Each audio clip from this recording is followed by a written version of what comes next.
India के शहर आगरा में मुगल एम्पायर के आर्किटेक्ट्स का एक ऐसा शाखकार मौजूद है जिसको आज पूरी दुनिया ताजमहल के नाम से पहचानती है। जहां अपने दौर की सबसे बड़ी और सबसे शानदार बिल्डिंग हुआ करती थी, वही आज इसको दुनिया का सातवां अजूबा भी माना जाता है। इस बिल्डिंग को ऐसे डिजाइन किया गया कि जब में गेट के पीछे से इसको देखा जाता है तो ये काफी बड़ी लगती है, लेकिन जैसे ही में गेट की तरफ बढ़ा जाता है तो ऑटोमेटिकली इसका साइज छोटा होता जाता है। दिमाग को चकरा देने वाली ये कोई पहली ट्रिक नहीं थी जो मुगल आर्किटेक्ट्स ने इस्तेमाल की हो। इसके गिर्द चारों मीनारों को बिल्कुल सीधा खड़ा नहीं किया गया, बल्कि ये मीनार बाहर की तरफ थोड़ा झुके हुए हैं, क्योंकि अगर इनको सीधा खड़ा किया जाता तो दूर से देखने पर ये अंदर की तरफ झुके हुए लगते, जैसा कि इन मस्जिदों में आप देख सकते हैं। इन मीनारों को बाहर की तरफ झुकाने का एक और रीजन भी था, और वो ये था कि खतरनाक अर्थक्वेक की सूरत में अगर ये मीनार गिरे भी तो ये बाहर की तरफ गिरकर ताजमहल पर एक आंच भी ना आने दे। लेकिन आखिर माजरा क्या था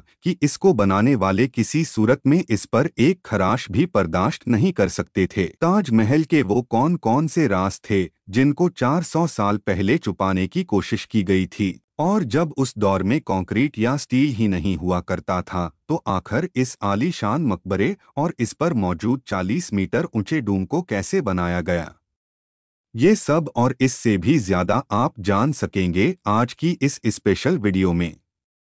नाजरीन, ये मामला स्टार्ट हुआ था सन 1607 में, जब इंडिया और पाकिस्तान के इस खित्ते में मुगल एम्पायर का होल्ड हुआ करता था।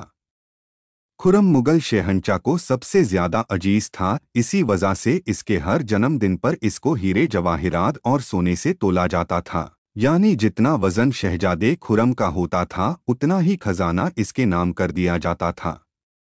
लेकिन इस जन्मदिन पर कुछ और भी खास होने वाला था।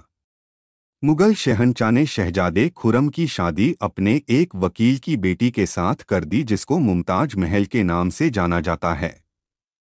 मुमताज और खुर्रम को पहले दिन ही एक दूसरे से बेइंतहा मोहब्बत हो चुकी थी, और उस वक्त ये किसी को भी मालूम नहीं था कि इस मोहब्बत का बोलबाला हमेशा के लिए रहने वाला है। वक्त तेजी से गुजरता जा रहा था और 4 सालों के बाद यानी 1621 में मुगल शहंशाह अचानक चल बसे। शाहजहां, जो पहले ही मुगल एम्पायर में खासा फेमस हो चुका था और जो शहंशाह का चहीदा बेटा भी था, 1628 में यानी बाप की मौत के 7 सालों बाद उसने शहंशाह की गद्दी संभाल ली। पूरी मुगलिया सल्तनत अपने नए शहंशाह से बेहद खुश नजर आती थी। ये वो पीरियड था जब मुगल एम्पायर अपने पूरे उरूज बरती। पूरे इंडिया पाकिस्तान के साथ साथ अफगानिस्तान के भी कई हिस्सों में मुगलिया सल्तनत का राज हुआ करता था। जंग चलती रही और शाहजहां को इस जंग में भी भरपूर कामयाबी नसीब हुई। लेकिन शाहजहां अभी इस कामयाबी का जश्न मनाते कि उनको एक अफसोसनाक खबर से आगाह किया गया।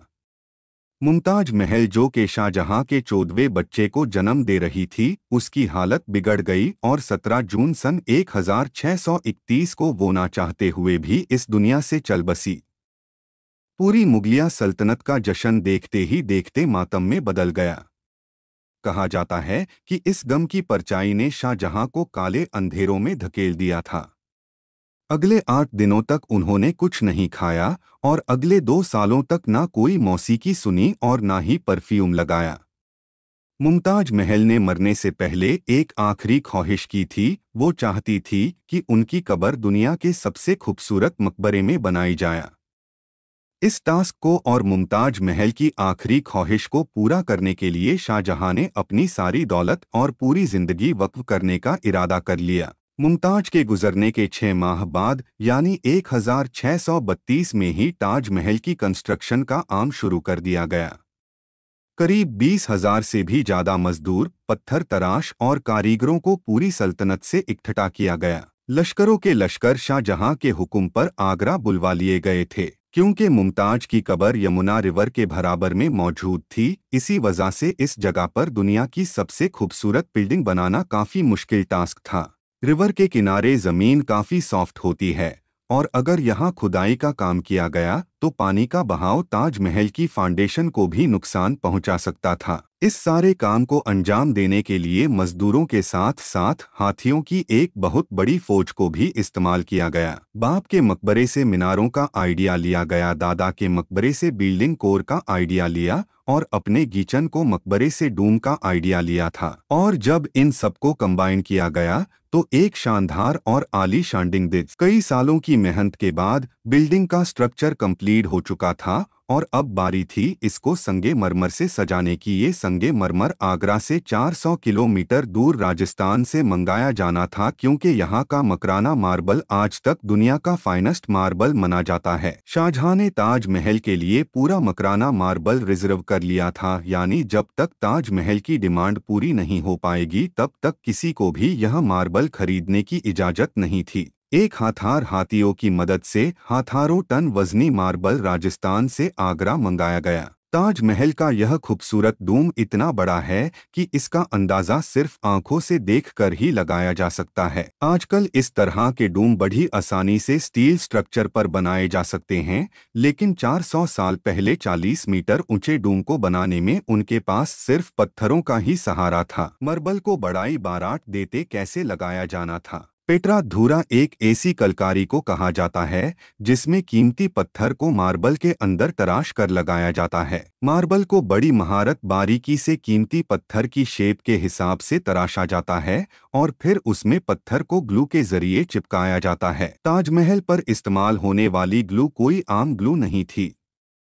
काफी रिसर्च और लेबोरेटरी टेस्ट के बाद मालूम पड़ा कि ये ग्लू शीरा, लेमन जूस और संगे मरमर पाउडर को मिलाकर बनाई जाती थी। वही सेम ग्लू आज भी ताजमहल की रेनोवेशन के लिए इस्तेमाल की जाती है। ताजमहल की खास बातों में एक बात ये भी है कि ये दिन में 4 मरतबा अपने रंग बदलता है। सूरज निकलने से पहले ये बिल्कुल ब्लैक शेड देता है और सूरज निकलने जैसे मोती चमक रहा हो, और सनसेट के वक्त ये पूरी बिल्डिंग गोल्डन कलर की दिखाई देती हैं। पूरे 22 सालों के बाद सन 1654 में ताजमहल की कंस्ट्रक्शन का काम मुकम्मल कर लिया गया, शाहजहां अपनी बेगम की याद में। वीडियो आपको कैसा लगा कमेंट में ज़रूर बताना और 06 क्रिएशन चैनल को सब्सक्राइब कर देना। धन्यवाद।